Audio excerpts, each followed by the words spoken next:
Good morning students. Today we are going to continue with powers of a literal. We know कि अगर हम एक number को बार बार multiply कर रहे हैं, जितनी भी बार मल्टीप्लाई कर रहे हैं हम उसको रेज टू लिख देते हैं. 2 multiplied by 2 multiplied by 2 that is कितनी बार हुआ 1 2 3. तो यहाँ पे raise to 3 that is 2 cube.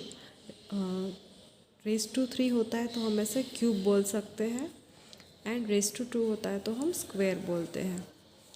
Now 3 1 time 3 2 time 3 3 time 3 4 time तो 3 रेज टू 4. सेम वे जो अल्फ़ाबेट्स होते हैं उसको भी हम ऐसे ही x1 time x2 time x3 time x4 time. So x raise to 4 read as x to the power 4, x to the power 4 और x raised to 4 both are same things.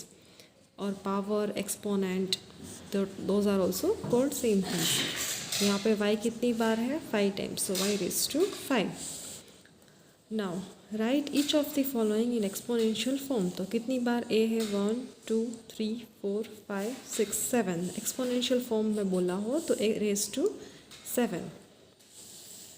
Same way constants means fixed value, fixed numerical value. x के साथ कोई भी ऐसे number हो +3 +2 -5. सो -5 is constant. क्या number जो आता है ना विदाउट लिटरल्स. फॉर एग्जांपल अगर आप 5x + 3 ऐसा लिखें तो 5 is not a constant, +3 is a constant क्योंकि 5 के साथ एक लिटरल मतलब अल्फ़ाबेट है. So this is not a constant. 3 is constant over here. Factors: when numbers and variables are multiplied to form a term, each quantity multiplied to form a term is called factor of the term. Now 6x square. 6 कैसे होता है? 6 का factor 2 and 3, right? And x square का factor क्या होता है? x multiplied by x. So these are the factors of the 6x square. 9pq square. 9 कैसे बनता है? 3 3s are 9. p as it is. q square मतलब q multiplied by q. Now exercise 7.2. Write each of the following in exponential form. What you are going to do is question 1 book में लिखोगे, फिर ये वाला question लिखोगे 1a multiplied by a multiplied by a multiplied by b multiplied by b. Then you will write your answer. ऐसे dash करोगे बीच में and then your answer. a कितनी बार आया 3 टाइम्स तो a cube.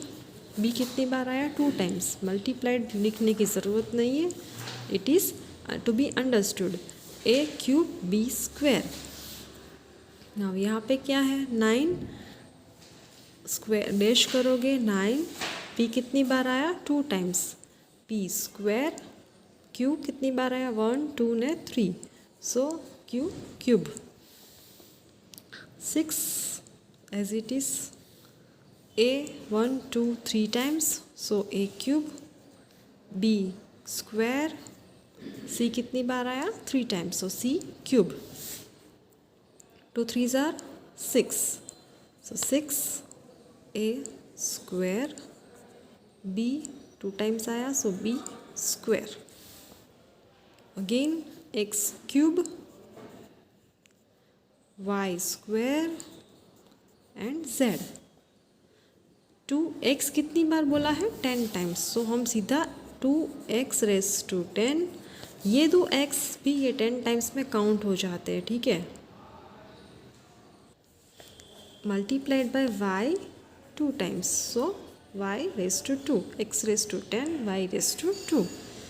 Now 5 into a raised to 10 times so a raised to 10. b raised to 12 times so b raised to 12. 2x कितनी बार है? see there are numbers also. 2 3s are 6 6 4s are 24. so पहले हम numbers को multiply कर लेंगे then x raised to 2 y raised to ये कितनी बार है 3 times so y 3 raised to 3 and z कितनी बार बोला है 5 टाइम्स. सो ये z अलग से काउंट नहीं करने, this are counted in 5 times so z raised to 5. So x square y cube and z raised to 5.